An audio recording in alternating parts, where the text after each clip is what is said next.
আসসালামু আলাইকুম দর্শক। রাষ্ট্রের প্রধান আইন কর্মকর্তা সহ অ্যাটর্নি জেনারেল কার্যালয়ের ৭০ আইন কর্মকর্তা পদত্যাগ করেছেন।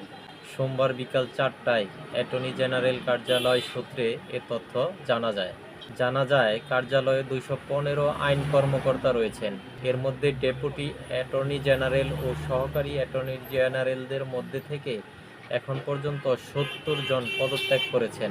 এর আগে বুধবার ৭ই আগস্ট প্রথমে অতিরিক্ত অ্যাটর্নি জেনারেল শেখ মোহাম্মদ মুর্শেদ পদত্যাগপত্র জমা দেন। তারপর অ্যাটর্নি জেনারেল আবু মোহাম্মদ আমিন উদ্দিন পদত্যাগ করেন। এরপর বৃহস্পতিবার আরেক অ্যাটর্নি জেনারেল ব্যারিস্টার মোহাম্মদ মেহেদী হাসান চৌধুরী পদত্যাগ করেন।